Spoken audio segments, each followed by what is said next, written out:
चलता रहूँगा पथ पर, चलने में माहिर बन जाऊँगा, या तो मंजिल मिल जाएगी या अच्छा मुसाफिर बन जाऊँगा। शाम सूरज को ढलना सिखाती है, समा परवाने को जलना सिखाती है, गिरने वाले को होती तो है तकलीफ, पर ठोकर ही इंसान को चलना सिखाती है। हेलो डियर, कैसे हो? आप सभी का स्वागत है मेरे यूट्यूब क्लासेस पे। आज हम लोग ट्रायंगल्स के कुछ क्वेश्चन जानेंगे जो कि एसएससी सीजीएल मेंस 2019 के लिए इम्पोर्टेंस है। यानी हाल ही में जो एसएससी सीजीएल मेंस होने वाला है 16 नवंबर या 15 नवंबर से। तो चलिए हम कुछ इंपॉर्टेंट क्वेश्चंस डिस्कस कर लेते हैं और अलग अलग टाइप्स के क्वेश्चंस होंगे। तो चलिए हम स्टार्ट करते हैं।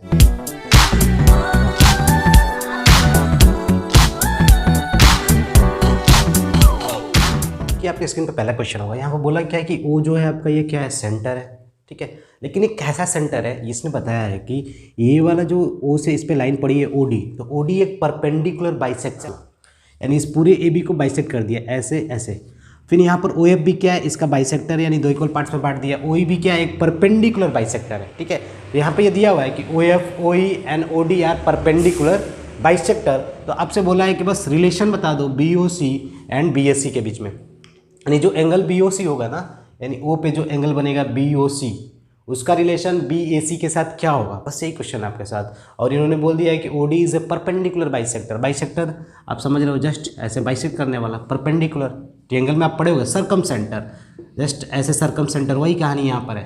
तो आप एक चीज़ जानते हो कि सर्कम सेंटर जो होता है, उस सर्कम सेंटर में उस सेंटर के हेल्प से, ठीक है, और ये आपका रहा वर्टेक्स, हम एक इस रेडियस का एक सर्कल भी ड्रा करते हैं जो इसके से होकर गुजर, तीनों वर्टेक्स से होकर पास करता है। तो यहाँ पर भी वही कहानी होगी। ये आपका क्या हो जाएगा, एक सेंटर की तरह काम करेगा, सर्कम सेंटर, यानी इससे एक सर्कल बनेगा। और सर्कल कैसा बनेगा, इतने रेडियस का बनेगा, और वो तीनों वर्टेक्स से होकर पास होगा, ऐसे ऐसे पास होगा, ठीक है। बातें क्लियर?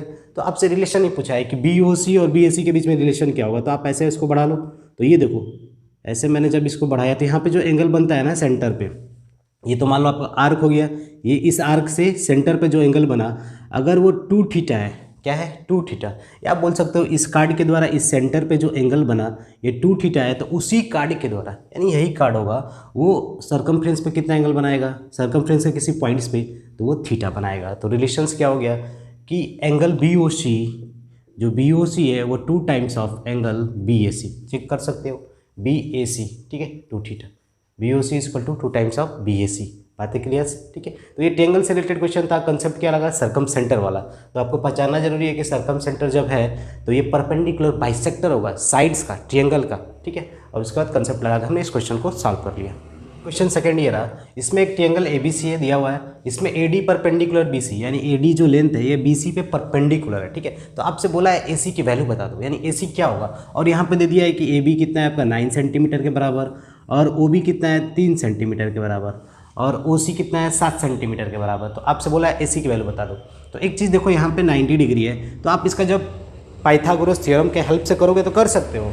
आप यहाँ पे 90 बनाओगे तो एक छोटा ट्रायंगल ये होगा, एक छोटा ट्रायंगल ये होगा, उसके हेल्प से ये कॉमन हो जाएगा, तो आप इसके बीच में रिलेशन पैदा कर सकते हो, ठीक है, इनके बीच में। फिर बड़े वाले राइट एंगल ट्रायंगल में फिर पाइथागोरस थ्योरम लगाओगे तो आप सॉल्व करके निकाल सकते हो। लेकिन हम उस रिजल्ट को ही याद कर ले तो सबसे बढ़िया रहेगा। तो रिजल्ट क्या है, देखो ये ए बी है ना, तो ए बी स्क्वायर हो जाएगा आपका रिजल्ट, प्लस ए बी के इधर वाला, यानी ओ सी, ए बी के जस्ट सामने वाला ये ओ सी स्क्वायर इक्वल टू ये ए सी स्क्वायर, ए सी के सामने वाला, ए सी के जस्ट सामने नहीं कहेंगे, ऐसे है, ठीक है, ए सी के इधर, ये हो गया आपका ओ बी स्क्वायर, ठीक है। तो इस रिजल्ट को आप सीधे याद रखिए कि अगर राइट एंगल 90 डिग्री ए से किसी बेस पे पड़ रहा है और ऐसे फिगर बने हुए हैं, तो इस क्वेश्चन को सॉल्व करने के लिए आपसे अगले दिन मान लो यहाँ पे लिख दिया वैल्यू कुछ और पूछ दे इसकी वैल्यू उसी की वैल्यू, तो यहाँ पर आप पाइथागोरस थ्योरम से सॉल्व कर सकते हो, ठीक है, लेकिन टाइम टेकिंग हो जाएगा। तो यहाँ पे क्या होगा, 9 square plus O C square equal to A C square, A C नहीं मालूम है तो ए सी को ऐसे ही रहने देते हैं, ओ बी स्क्वायर यानी 3 स्क्वायर, तो 9 9 जा 81 49 ए सी स्क्वायर प्लस 9, इसको अगर मैं जोड़ दूँ तो 130 होगा, ए सी स्क्वायर प्लस 9 इधर आया 121, that means A C equal to 11 centimetre, ठीक है। बातें क्लियर? तो आप इस रिजल्ट को याद रखो, ये रिजल्ट इंपॉर्टेंट्स है, क्योंकि एग्जाम में टाइम्स उतना होता नहीं है, हम कर सकते हैं पाइथागोरस थ्योरम लगा के, अगर इजीली हम सॉल्व करना चाहें तो कर सकते हैं, ठीक है।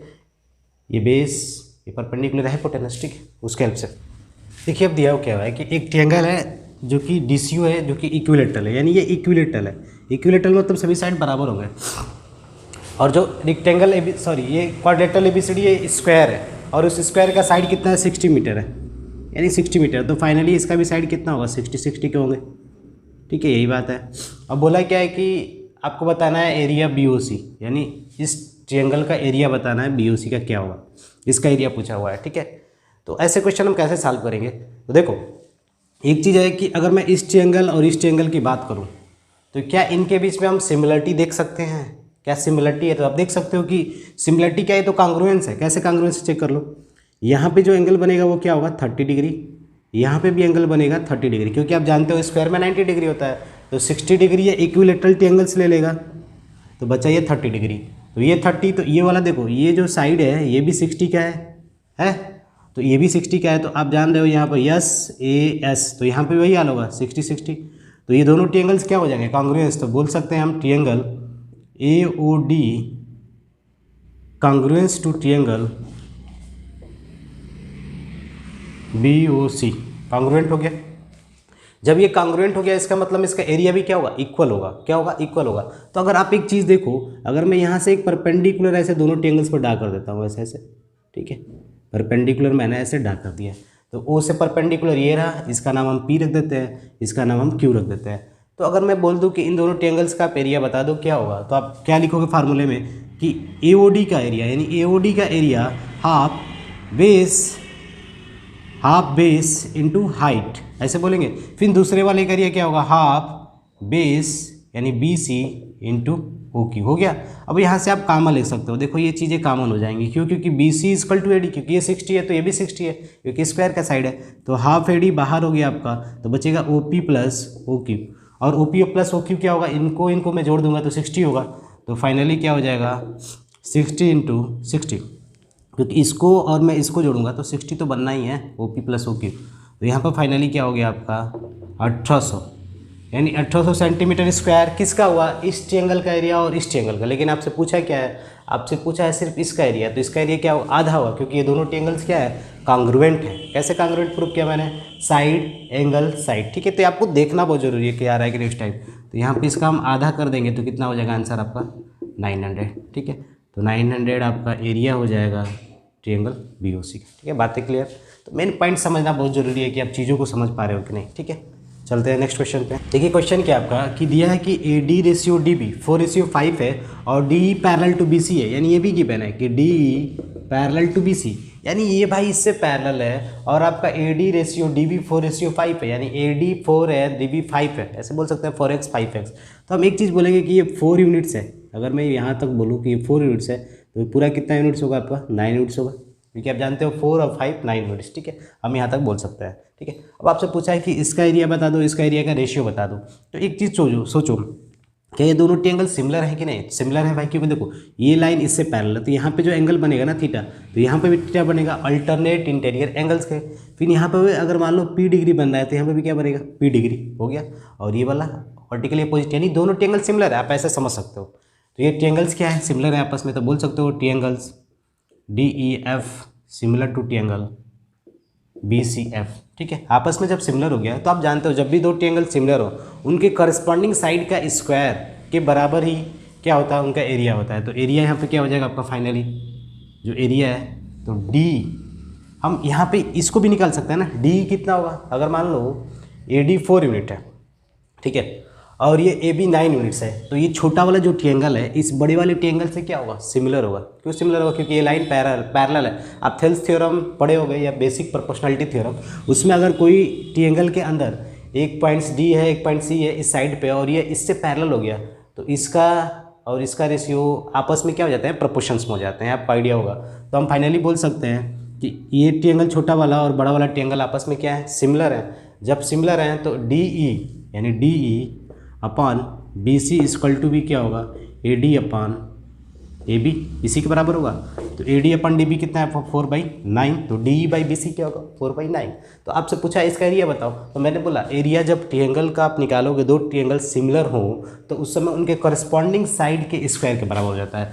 तो 4 का स्क्वायर बाई 9 का स्क्वायर यानी 16/81। ठीक है, देखिए क्वेश्चन दिया है कि यहाँ पर बोला है कि area of triangle AD 10 centimetre square और डीओई का एरिया है 4 सेंटीमीटर स्क्वायर। तो आपसे पूछा है एरिया ऑफ डीओबी बताइए, यानी इसका एरिया क्या होगा इस डीओबी का, ठीक है, इस पोर्शन का, ठीक है। तो आप बहुत से बेसिक कंसेप्ट जान रहे हो कि ये वाला लाइन तो क्या है, इससे पैरेलल है, ये वाला लाइन इससे क्या है, पैरेलल है। जब ये पैरेलल है तो ये आप बोल सकते हो कि ट्रेपेजियम की तरह इतना पोर्शन है आपका, ठीक है, ये ट्रेपेजियम की तरह आपका दिख रहा है। इतनी बातें हम समझ रहे हैं कि ट्रेपेजियम की तरह दिख रहा है।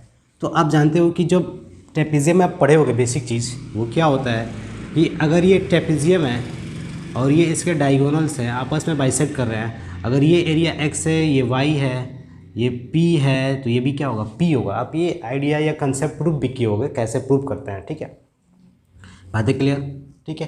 तो यहाँ पर हम एक चीज़ देख रहे हैं, P square equal to x y, ये एरिया का रिलेशन है, ठीक है। तो यहाँ पर आप बोल सकते हो अगर मान लो ये 10 सेंटीमीटर स्क्वायर सिर्फ इसका एरिया है ना, अगर मैं पूरे साइड का लेंथ अगर मान लो मैं एक्स मानता हूँ, एक्स रेशियो में, ठीक है, तो इसका एरिया क्या हो जाएगा, एक्स स्क्वायर बोल सकते हैं, एक्स स्क्वायर, ठीक है।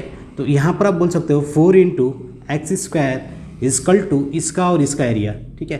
तो इसका एरिया तो हमें मालूम ही नहीं है, लेकिन क्या होगा, तो यहाँ पर आप देख सकते हो कि area of triangle D O E into area of triangle E O C, ठीक है, ऐसे बोल सकते हैं। या फाइनली दोनों तो एरिया इक्वल होगा तो एक ही की बात कर देंगे, तो यहाँ पर 2x हो जाएगा, तो area of D O E 2x, तो ये वाला 2x पोर्सन होगा, ये वाला 2x पोर्सन होगा, ठीक है, बात क्लियर। ये ट्रेपेजियम के हेल्प से हमने समझा।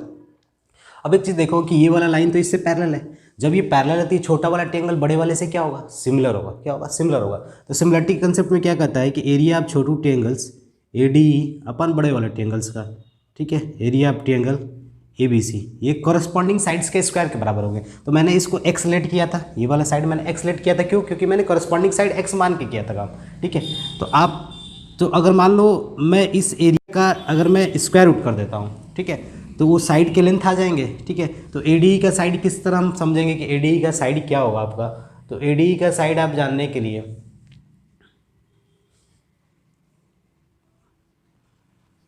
ए बी सी का तो एक्स हो गया, ठीक है।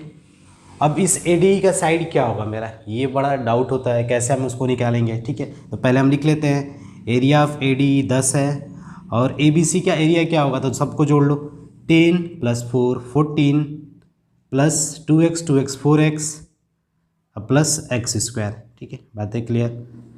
और यहाँ पे क्या हो जाएगा x, और ये वाला क्या होगा, अब ए डी का साइड हमें तो मालूम नहीं, हम कैसे करेंगे इस क्वेश्चन को, ठीक है।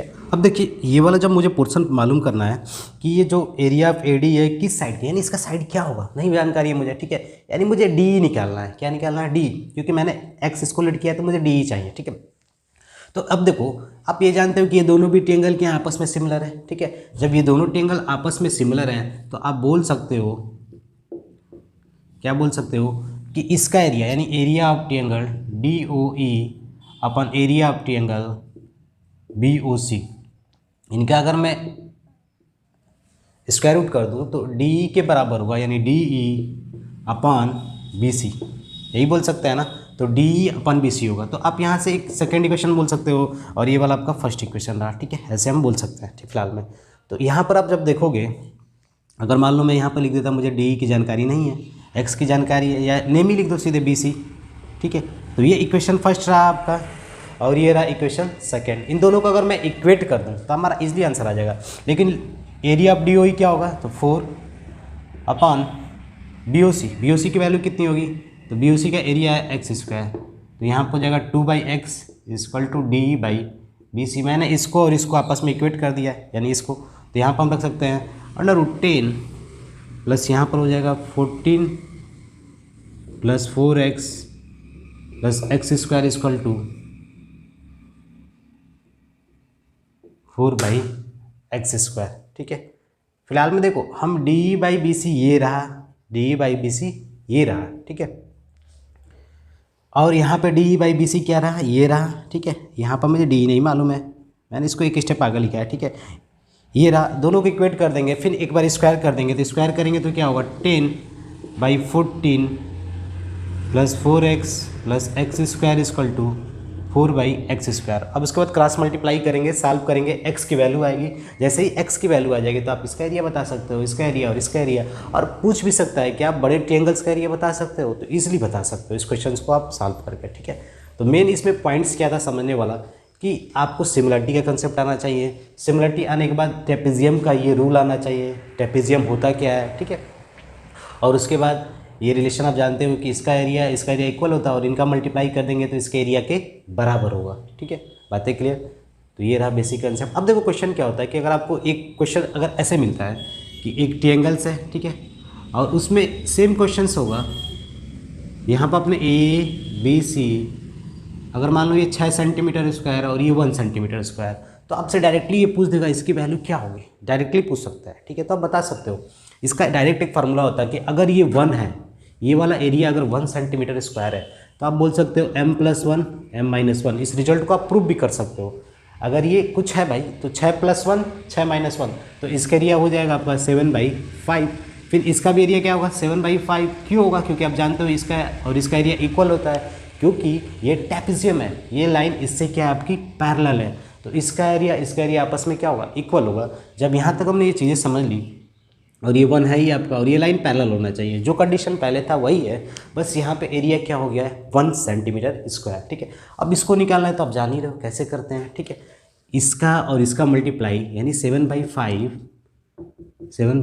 इक्वल टू 1 इंटू इसका एरिया नहीं मालूम है, तो इसका एरिया आप यहाँ से निकाल लोगे, तो इसका एरिया होगा 49/25। इस प्रकार आप पूरे ट्रायंगल का एरिया भी बता सकते हो। तो बस एक फार्मूला आपको ये जानना है कि अगर यहाँ पे 1 है तो ये अप्लाई कर सकते हैं सीधे, क्योंकि एक रिजल्ट होता है, आप क्रिएट भी कर सकते हो रिजल्ट। जैसे मैंने ये प्रूव कराया ना, उसी तरह वो रिजल्ट भी क्रिएट होगा, सब स्टेप वही रहेगा। यहीं पर हम इक्वेट करेंगे तो ये रिजल्ट बनेगा फाइनली, ठीक है। तो ये 1 है तो 6+1 6-1, ठीक है। सॉल्व किया, आंसर आपका आ जाएगा, ठीक है। देखिए यहाँ पर क्वेश्चन क्या है कि ये 3 ट्रायंगल्स है, तीनों ट्रायंगल्स आपस में क्या है, सिमिलर है। क्या है? सिमिलर है, ठीक है। तीनों ट्रायंगल सिमिलर है और बोला है कि एरिया ABC और PQR 25-36 है, यानी 25 और 36 का अनुपात इनके बीच में है, और PQR और XYZ के बीच में 81 और 100 का अनुपात है, ठीक है। यानी 81 है तो ये 100 का अनुपात है। तो आपसे पूछा है पेरीमीटर ABC और XYZ का अनुपात क्या होगा, ठीक है। तो एक चीज़ देखो, ये तीनों ट्रायंगल्स आपस में सिमिलर है, तो ये अगर 25 है, ये 36 है, ये 81 है, तो हम बोल सकते हैं कि यहाँ पे भी हम प्रोपोर्शंस के तरीके लगा सकते हैं, ठीक है।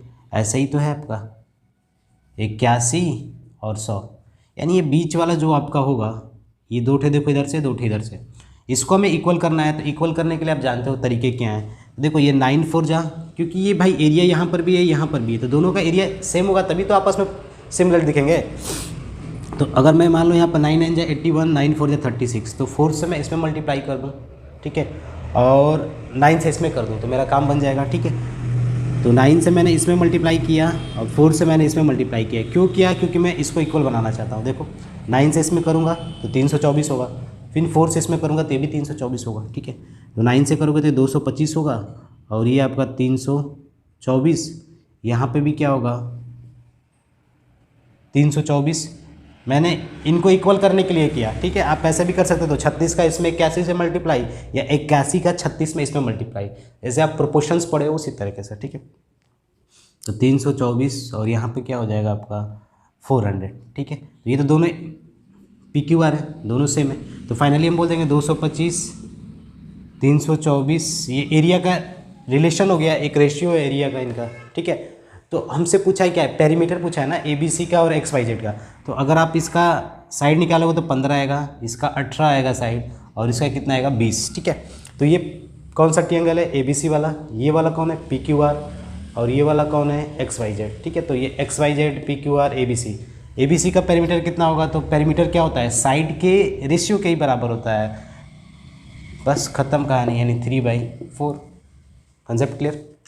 तो आप पढ़े होंगे कि जो भी पेरीमीटर होता है सिमिलर ट्रायंगल्स का, वो कॉरस्पॉन्डिंग साइड के बराबर ही होता है, चाहे उसका एल्टीट्यूड का रेशियो पूछ दे वो भी साइड के बराबर ही होता है, कॉरस्पॉन्डिंग साइड के, चाहे एंगल बाइसेक्टर का पूछ दे, ठीक है।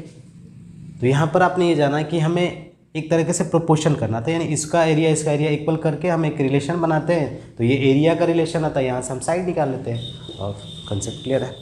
तो आपने इतनी चीज़ें समझा कि ये तीनों ट्रायंगल्स क्या है, आपस में सिमिलर है। तो इसका एरिया और इसका एरिया 25/36 है, और इसका एरिया और इसका एरिया ये रहा। आपसे पूछा था पेरीमीटर का रेशियो बता दो, तो हम बता सकते हैं।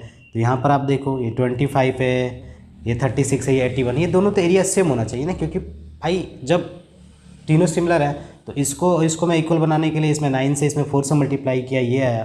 और उसके बाद फाइनली मैंने एरिया का स्क्वायर रूट निकाला तो साइड आ गया। अब पेरीमीटर किसके बराबर होता है, कॉरस्पॉन्डिंग साइड के प्रोपोर्शंस में होता है। खत्म कहानी।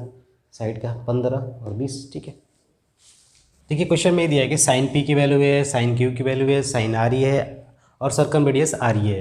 आपसे पूछा है पेरीमीटर क्या होगा। ठीक है, तो आप एक चीज़ देखो कि यहाँ पे जो साइन पी है ये क्यू है, तो आप साइन का एक फार्मूला भी पढ़े होगे, साइंस के रिलेशन, साइन ए बाई ए, यही होता है साइन ए बाई ए। ठीक है, तो यहाँ पर साइन पी है ना, तो हम साइन पी लिखते हैं। साइन पी के सामने साइड क्या है, क्यू आर। साइन बी यानी साइन क्यू के सामने क्या साइड है, ये रहा पी आर। और साइन आर के सामने क्या है साइड, ये रहा पी क्यू। ठीक है, ये रिलेशन आपको याद होगा, साइड को साइंस में जो रिलेशन हम पढ़ते थे, ये रहा। ये किसके बराबर होगा, 1/2r। यानी जो सर्कम रेडियस का डायमीटर होता है, सर्कम रेडियस का मतलब ऐसे अगर मैं एक सर्कल खींचूंगा तो वो सर्कल होगा, यहाँ पे कहीं सेंटर होगा और यहाँ से यहाँ तक रेडियस होगी, तो 1/2r के बराबर होगा ये। तो यहाँ से आप देखोगे कि हम क्यू आर तो निकाल सकते हैं, तो क्यू आर कितना होगा, तो क्यू आर होगा आपका 2r इंटू साइन पी, क्योंकि 2r इधर आ जाएगा और क्यू आर उधर चला जाएगा। तो फाइनली आप बोल सकते हो रेडियस दिया ही है 10 और साइन पी की वैल्यू कितनी है 0.53, यानी 5.3 आ जाएगा पहला। इसी प्रकार आप दूसरा निकालोगे तो 9.8 हो जाएगा और तीसरा निकालोगे तो 9.4। ठीक है, आप चेक कर सकते हो क्योंकि सब में 10 से ही तो मल्टीप्लाई करना है, सबका ये रूल होगा। क्योंकि देखो अगर पी आर निकालने जाओ तो 2r इसके साथ लग जाएगा, तो 2r इंटू यू। ठीक है, बातें क्लियर। अब पेरीमीटर बोला है तो पेरीमीटर आप जानते हो एरिया ऑफ ट्रायंगल क्या होता है, सम ऑफ ऑल साइड, यानी सबको अगर मैं जोड़ दूंगा that is your answer, solve कर लेंगे। ठीक है, तो ये अप्रोच आनी चाहिए। ठीक है, देखिए यहाँ पर आपसे बोला है कि एक सर्कल है। ठीक है, और वो सर्कल क्या है कि सर्कल का रेडियस फिक्स है, आपने इसका रेडियस फिक्स कर दिया, तो आपसे बोला है कि इसके अंदर कौन सा ट्रायंगल मैं ड्रा करूँ जिससे कारण उस ट्रायंगल का एरिया मैक्सिमम आए। तो मैक्सिमम आने का मतलब कोई भी अगर आप ट्रायंगल ऐसे मान लो ड्रा कर रहे हो तो किस प्रकार के ट्रायंगल का एरिया मैक्सिमम इसमें आएगा। ठीक है, तो आप एक कंसेप्ट पढ़े हुए कि जो रेडियस होता है सर्कम रेडियस, वो ABC upon 4 times of area of triangles होता है, area of triangles 4 times of area of triangles. तो यहाँ पर सर्कम रेडियस है और इसके अंदर आप क्या कर रहे हो, ट्रायंगल डाके हो। ठीक है, यहाँ से यहाँ तक रेडियस है, तो भाई आर तो फिक्स है, आर है क्या फिक्स। ठीक है, एरिया क्या होगा आपका मैक्सिमम कब होगा, तो देखो ABC/4r लिख सकते हैं। ये फिक्स मतलब अभी तो हिलना डुलना ही नहीं, तो फिक्स हो गया। तो एरिया किस बात पर प्रोपोर्शनल हो जाएगा, ABC के बात पे। ठीक है, एरिया किस बात पे हो जाएगा आपका, ABC की बात पे हो जाएगा। तो ABC कब मैक्सिमम होगा, सोचो। ABC मैक्सिमम तभी होता है जब A = B हो = C हो।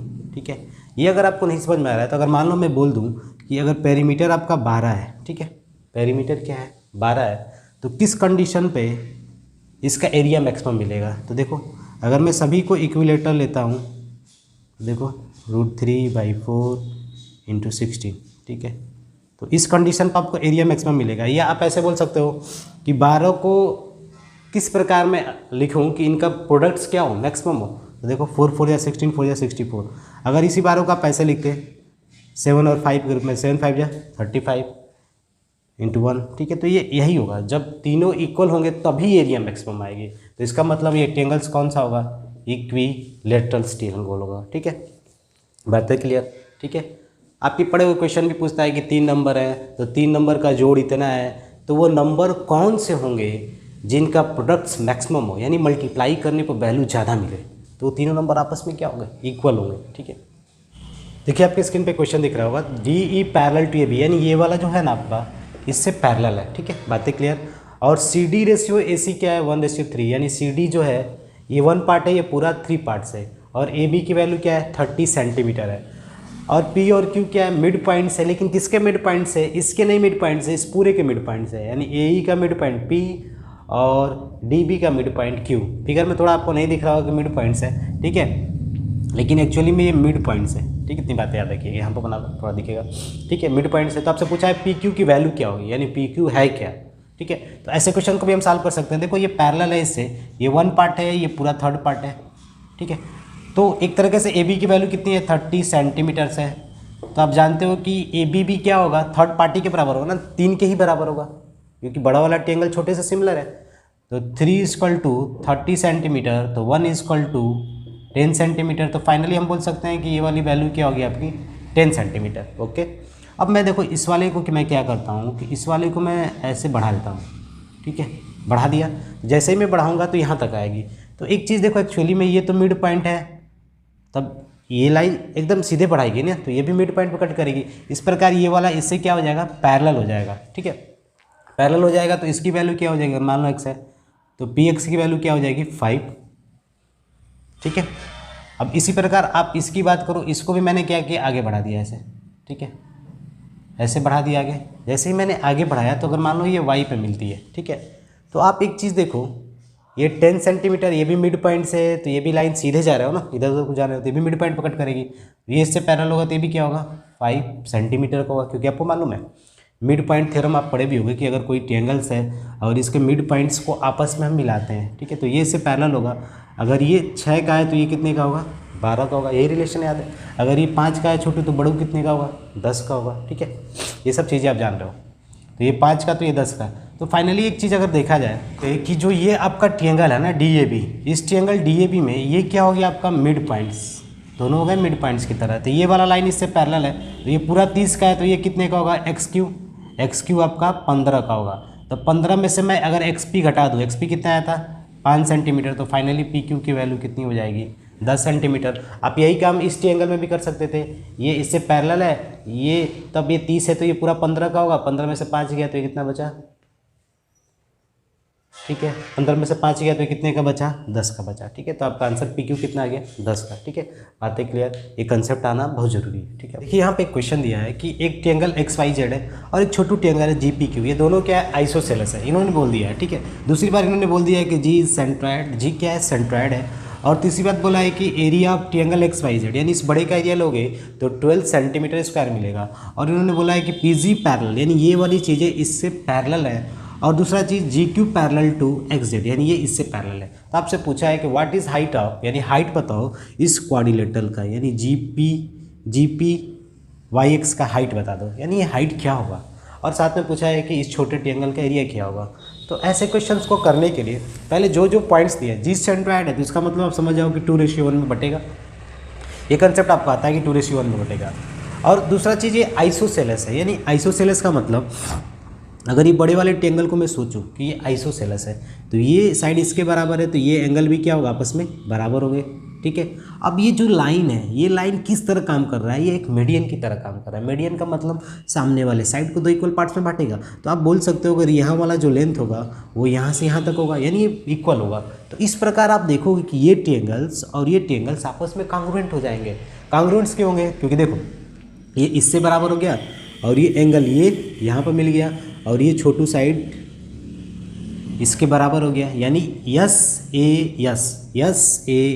तो दोनों ये छोटा वाला ये ट्रायंगल्स फिर हाफ ये ट्रायंगल्स आपस में क्या हो गए कांग्रुएंस। तो आप बोल सकते हो triangle XYN congruence to triangle XNZ। इतनी बातें क्लियर। जब ये कांग्रुएंट हो गया तो आप बोल सकते हो ये एंगल इससे इक्वल होगा, क्योंकि कांग्रुएंट्स पार्ट्स ऑफ कांग्रुएंट ट्रायंगल, यानी ये 90 का होगा। क्लियर भाई, एक स्ट्रेट लाइन पे 180 बनता है तो ये 90 का और ये भी क्या होगा 90 का होगा। तो 90 के सामने क्या होता है हाइपोटेनस, ठीक है। अब दूसरा चीज़ हमें बोला है कि इतना हमने चीज़ें कर लिया रेडी।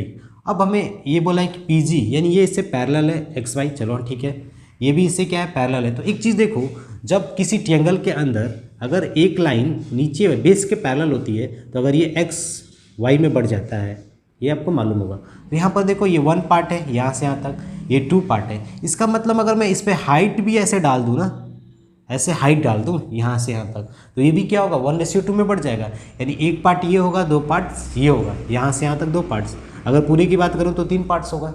ये आप बेसिक चीज़ जान रहे हो कि जब कोई ट्रायंगल के अंदर एक लाइन बेस के पैरेलल हो जाए तो ये जो होता है ना, ये वाला पोर्शन X और Y, इनका रेशियो क्या होगा इसके और इसके बराबर होगा, ठीक है। आप पढ़े वो बेसिक प्रोपोर्शनलिटी थ्योरम, वही कंसेप्ट है बस।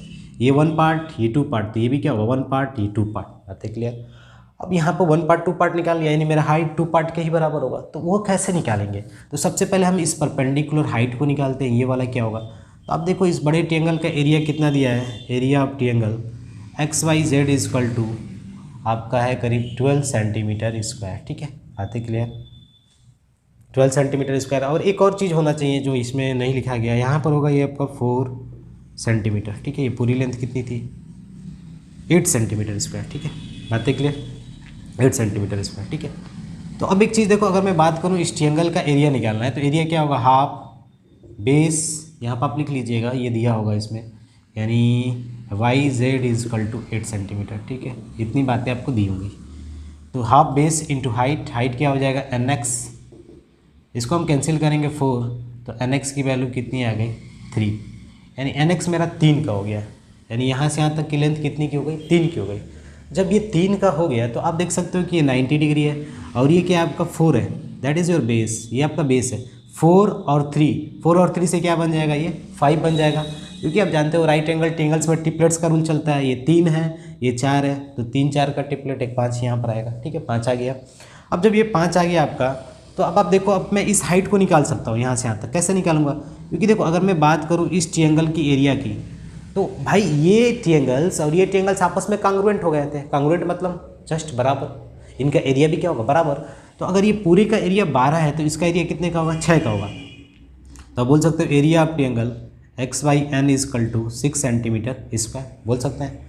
जब ये हो गया तो ये किसके बराबर होगा, हाफ बेस, बेस आपका क्या है XY, 5 इंटू हाइट, हाइट नहीं मालूम है, यहाँ पर O लिख लेते हैं, ON इज हाइट। तो यहाँ से आप सॉल्व करोगे तो 12/5 आएगा। तो ON की वैल्यू कितनी हो गई 12/5, तो यहाँ पर आप लिख लो ON की वैल्यू कितनी हो गई 12/5, यानी ये हाइट आपका क्या हो गया 12/5। लेकिन हमें बताना क्या है, हमें यहाँ से यहाँ तक की दूरी बतानी है, ये जो हाइट है बस परपेंडिकुलर डिस्टेंस है, ये हमें बताना है। तो ये हम कैसे निकालेंगे, ठीक है। तो ये परपेंडिकुलर डिस्टेंस अगर आपको निकालना है तो आप देखो ये पूरा कितना पार्ट्स होगा, अगर ट्रायंगल से चेक किया जाए तो 1 पार्ट 2 पार्ट 3 पार्ट्स के बराबर होगा, यानी ON = 3 पार्ट्स। लेकिन हमें आवश्यकता कितनी है 2 पार्ट्स की, तो यहाँ से पहले हम 1 पार्ट्स निकालते हैं, तो क्या होगा 1 पार्ट्स निकालेंगे तो 4/5 और 2 पार्ट्स निकालेंगे तो 8/5, दैट इज़ योर आंसर। यानी 8/5 सेंटीमीटर का ये लेंथ आपका होगा, ठीक है, यानी 1.6 सेंटीमीटर। अब अगले दिन आपसे पूछ देगा कि इसका एरिया बताओ, तो आपने ये तो समझ लिया कि इसका एरिया कितना है, 6 का है एरिया, यानी इसका एरिया कितने का है 6 का। जब इसका एरिया 6 का है इस बड़े वाले ट्रायंगल, तो छोटू का एरिया हमें नहीं मालूम है, लेकिन दोनों ट्रायंगल क्या है, सिमिलर है। क्यों सिमिलर, क्योंकि ये इससे पैरेलल है। तो जब सिमिलर है तो करस्पॉन्डिंग साइड का स्क्वायर होता है। तो 6 पूरे का एरिया है, तो 6 के लिए 4 साइड है 4 स्क्वायर, लेकिन हमें इसका तो नहीं मालूम है ना, हमें इसका साइड ये मालूम है, नहीं मालूम है, ठीक है। लेकिन हम एक चीज़ जानते हैं, वो क्या जानते हैं, वो यह जानते हैं कि ये 1 पार्ट्स है और ये पूरा कितना है 3 पार्ट्स है, ये जानते हैं ना हम लोग। ये 1 पार्ट्स है इसके लिए, ये पूरे ट्रायंगल के लिए 3 पार्ट्स। तो हम यहाँ पर साइड का रूल नहीं प्ले करेंगे, हम उनका रेशियो सीधे लिख देंगे। बड़े वाले के लिए 3 पार्ट्स यहाँ से आता है, छोटे वाले के लिए 1 पार्ट्स, इनका स्क्वायर कर देंगे, हो गया। यहाँ से x की वैल्यू आपकी आ जाएगी 6/9, दैट इज़ 2/3 सेंटीमीटर स्क्वायर, ठीक है। तो ऐसे क्वेश्चन पूछ सकते हैं, कंसेप्चुअल है, आपको हर एक कंसेप्ट को जानना जरूरी है।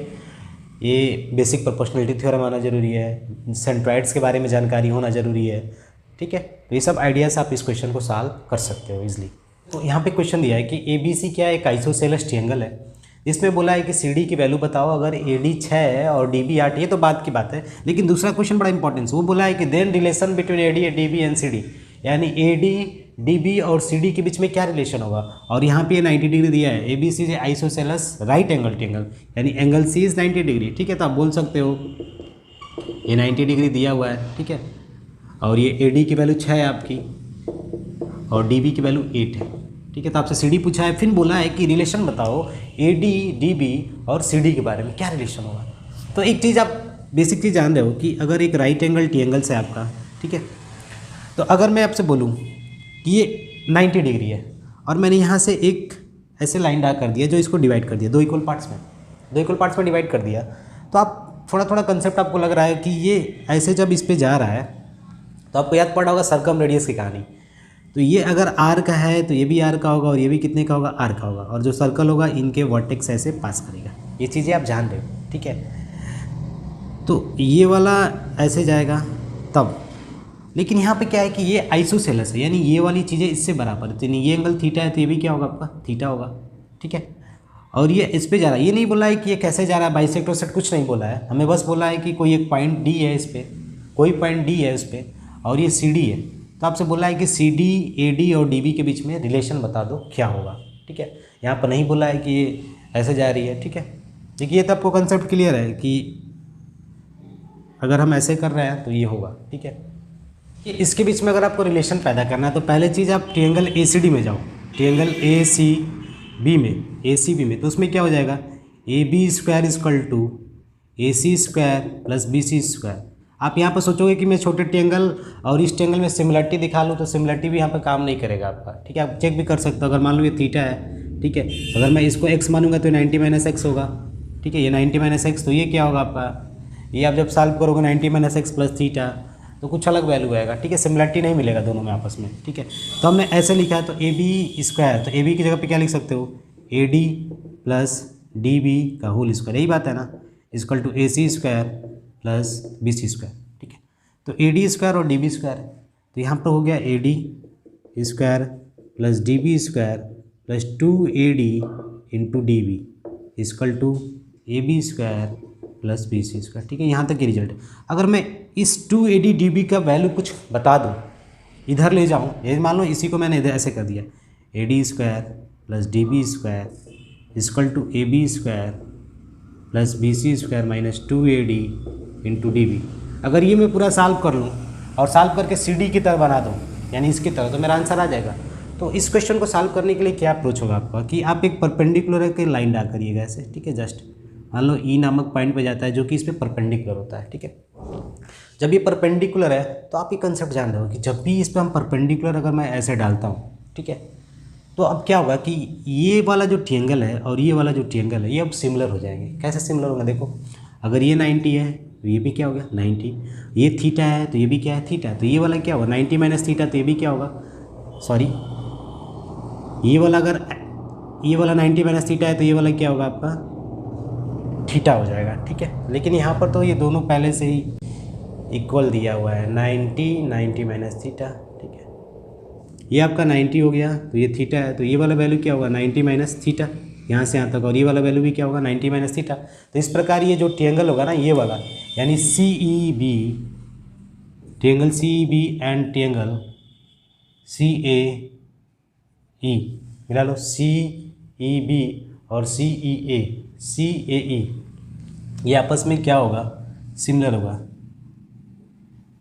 सिमिलर हो जाएंगे, ये आपस में सिमिलर हो जाएंगे, सिमिलर हो गए क्योंकि सभी एंगल क्या होंगे आपस में इक्वल होंगे और सिमिलर भी है। और साथ में एक और चीज़ आप गौर करोगे तो ये कांग्रुएंस भी दिख रहा होगा, क्यों, क्योंकि देखो ये साइड तो कॉमन हो गया ना, और ये तो आपस में इक्वल है ही भाई, ये तो इक्वल है क्योंकि आइसोसेलेस ट्रायंगल है। इसका मतलब ये वाला ट्रायंगल इस ट्रायंगल से क्या हो गया कांग्रुएंट हो गया, तो कांग्रुएंट हो गया तो कांग्रुएंट पार्ट्स इक्वल होंगे।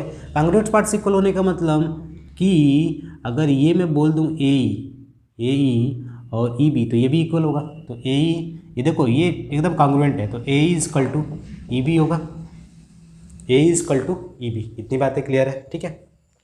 तो हम इस रिलेशन का यूज करके अब एक नया इसको हम सॉल्व कर सकते हैं इजीली, ठीक है। तो चेक कर लेते हैं कैसे करेंगे। तो अब हम क्या करते हैं कि अब हम चलते हैं इस ट्रायंगल सी डी में, यानी ट्रायंगल सी ई डी में। तो इसमें क्या मिलेगा आपको 90 के सामने hypotenuse, C D square is equal to C square plus D square मिला। फिर अगली बार आप इस ट्रायंगल में आ जाओ, यानी इस नीचे वाले में बी ई सी में, तो यहाँ पे क्या मिलेगा आपको B C square is equal to E B square plus C square मिला। अब मैं बोलूँगा इन दोनों को माइनस कर दो। क्यों मैं माइनस करूँगा, क्योंकि माइनस से मुझे बेनिफिट दिख रहा है, अभी मालूम चलेगा आपको। जैसे ही आप माइनस करोगे B C square minus C D square, ठीक है, इन दोनों को माइनस किया तो यहाँ पे क्या मिलेगा, देखो सी ई माइनस ई बी स्क्वायर। यहाँ पे देखो, यहाँ पे आपका सी है, ये सी तो कैंसिल हो जाएगा, माइनस करेंगे तो बचेगा क्या, ये बचेगा, यानी E B square minus D square, ठीक है। अभी आपने E B square minus D square, ठीक है। तो अगर मैं इसको ब्रेक कर दूँ तो क्या हो जाएगा E B plus D E, और यहाँ पे क्या हो जाएगा E B minus D, A plus B A minus B का concept, B C square minus C D square. तो A plus B, E B देखो ई से लेकर बी और ई से लेकर डी से लेकर ई, यानी ये डी बी बना, ऐसे ये डी बी बन गया, तो हम इसको डी बी बोल देंगे, ठीक है। E B minus D, E B minus D, ठीक है। देखो इस ई बी को हम क्या बोल सकते हैं, ई से लेकर बी तक, यहाँ पर मैंने लिखा है ए, ई बी इजकल टू ए, तो आप यहाँ पर बोल दो ना ए माइनस डी, तो ए में से डी गया यानी ए से ई तक और उसमें से डी गया तो बचेगा क्या, ए डी बचेगा। ठीक है, तो finally D B into A D, ये दिख रहा है आपको, D B into A D यहाँ से दिख रहा है। तो इस वैल्यू को यानी डी बी ए डी के वैल्यू को हम यहाँ पर पुट कर देंगे। तो जैसे ही हम इस पर पुट करेंगे ना, A D square plus D B square is equal to A B square plus B C square, इसकी वैल्यू देखो ए डी डी बी, तो ये हो जाएगा 2 times B C square plus 2 times C D square, मिला लीजिए, है ना, बातें क्लियर। बी सी 2 टाइम्स इसका है, ठीक है, ए डी और बी डी की जगह पर B C square plus C D square. ठीक है, देखोगे कि ए बी स्क्वायर का मतलब ये है कि A C square plus B C square, यही मतलब है, minus plus B C square minus 2 B C square plus 2 C D square. तो यहाँ से देखो 2 बी सी स्क्वायर इस बी सी स्क्वायर से ख़त्म हो गया, तो ए बी बचा आपका ए सी स्क्वायर के बराबर। देखिए एक स्टेप हम लोग गड़बड़ हो गया, यहाँ पे ए सी है ना, तो हमने यहाँ पे ए सी लिखना चाहिए था, ठीक है, क्योंकि स्टेप गलती हो गया, तो ए सी, इसलिए मैं बोला यहाँ पे कहाँ गलती हो रहा है। ठीक है, तो यहाँ पर क्या हो जाएगा आपका ए सी स्क्वायर, ठीक है, यहाँ पर आप काउंट कर लीजिएगा ए सी स्क्वायर। तो ए सी और बी सी देखो, ए सी ये रहा, बी सी ये रहा, तो ये दोनों तो इक्वल है भाई, क्योंकि आइसोसेलेस है, तो आइसोसेलेस में ए सी बी सी के बराबर होगा ना, तो ये दोनों क्या हो जाएंगे, आपस में इक्वल है। तो ये हम फाइनली यहाँ पे ये बोल सकते हैं कि ये और ये तो सब इक्वल हो जाएंगे, क्योंकि 2 बी सी स्क्वायर ये भी बनेगा और 2 बी सी स्क्वायर ये बनेगा, तो फाइनली ये कैंसिल हो जाएगा। तो आपका रिजल्ट क्या आ गया, A D square plus D B square is equal to 2 times of C D square. ठीक है, बातें क्लियर, आप ये पॉइंट समझ रहे हो। ठीक है, तो कहने का मतलब सी डी क्या होगा, ए डी स्क्वायर और डी बी के स्क्वायर के बराबर होगा। तो देखो 6 6 के 36, 8 8 64, A D square plus D B square, तो ये 100 के बराबर होगा, तो सी डी स्क्वायर के बराबर है। तो यहाँ से आप सी डी की वैल्यू निकाल सकते हो, तो सी डी कितना आ जाएगा आपका 10 आ जाएगा। सी डी की वैल्यू कितनी आ गई 10। तो एक चीज़ याद रखना, ये आइसोसेलेस ट्रायंगल के लिए कंसेप्ट है, तो आप याद कर सकते हो जब भी कोई आइसोसेलेस राइट एंगल ट्रायंगल है, तो हाइपोटेनस पर अगर कोई भी पॉइंट है जो कि सी से गया है और यहाँ पे है, तो कहीं भी हो, यहाँ पर हो, कहीं भी हो, तो ये हमेशा क्या फॉलो करेगा, इसका स्क्वायर प्लस इसका square is equal to 2 times of इसका स्क्वायर, यानी सी डी का स्क्वायर 2 टाइम्स। ठीक है, समझ रहे बात को। अगर आपने थोड़ा मोड़ा गौर किया होगा कि जब ये राइट एंगल ट्रायंगल से आपका था और हम बोलते थे कि ये इक्वल है आपस में, आर आर है, तो यहाँ से भी ये आर होता था, क्योंकि आप ये कंसेप्ट जानते थे कि ये सेंटर होगा तभी यहाँ पे 90 बना रहा है सरकमफ्रेंस पे, और यहाँ से ये रेडियस है तो ये भी क्या है, रेडियस है। तो यहाँ पर अगर आप इसका स्क्वायर करो, R square plus R square, तो इसका 2 टाइम्स के बराबर तो हो ही रहा है भाई ना। तो सेम कंसेप्ट यहाँ पे आइसोसेलेस राइट एंगल ट्रायंगल के लिए वही दिख रहा है। देखो A D square plus D B square is equal to 2 times of C D square. ठीक है, तो आप ये कह सकते हो, आप किसी पॉइंट्स पर जाओ, अगर मान लो यहाँ पर आ गए तो कहानी वही लगेगी ना। अगर मान लो यहाँ से यहाँ तक 8 हो गया या 2 हो गया, तो 8 square plus 2 square is equal to 2 times of इसका स्क्वायर। बातें क्लियर, लेकिन आइसोसेलेस राइट एंगल ट्रायंगल के लिए कंसेप्ट है। ठीक है, तो याद रखिएगा ये आइसोसेलेस के लिए हमने डिराइव किया, तो ये पॉइंट्स आप याद कर सकते हो। ठीक है, तो आज के लिए बस इतना ही, मिलते हैं अगले क्लास में, तब तक के लिए धन्यवाद।